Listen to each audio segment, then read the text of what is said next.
शरारती स्वभाव या एडीएचडी बच्चों का चंचल या शरारती होना एक बड़ी आम बात है, लेकिन यही चंचल स्वभाव अगर उन्हें फोकस, डिसिप्लिन, एकेडमिक्स या सोशल रिलेशनशिप्स जैसे ज़रूरी चाइल्डहुड स्किल्स सीखने से रोकता है, तो ये सिर्फ एक शरारती स्वभाव नहीं, एडीएचडी के लक्षण हो सकते हैं।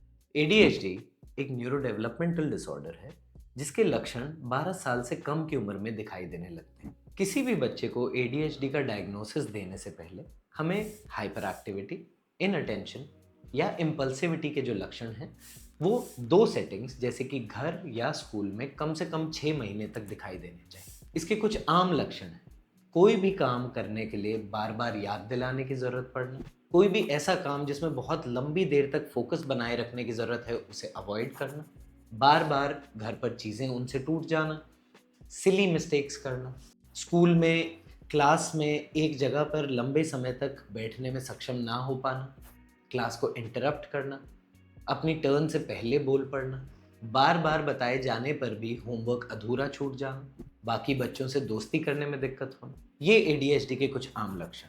तो अगर आप अपने बच्चे को या अपनी जानकारी में किसी बच्चे को इस स्थिति में पाते हैं तो क्या करें? सबसे पहले आपके लिए ये जानना ज़रूरी है कि इसका एक बहुत सरल इलाज संभव।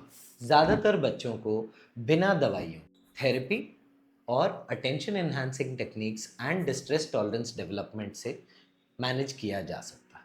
हाँ, ये ज़रूर है कि एक हद की सिवियरिटी के बियॉन्ड अगर सिम्टम्स आते हैं तो कुछ समय के लिए दवाई चलाना ज़रूरी हो जाता है। तो अगर आप अपने बच्चे को इस स्थिति में पाते हैं तो जल्द ही एक मेंटल हेल्थ प्रोफेशनल से सलाह करें, क्योंकि जितना जल्दी हम इन लक्षणों पर काम करना शुरू करते हैं बच्चे के लिए नतीजा उतना ही बेहतर होता है।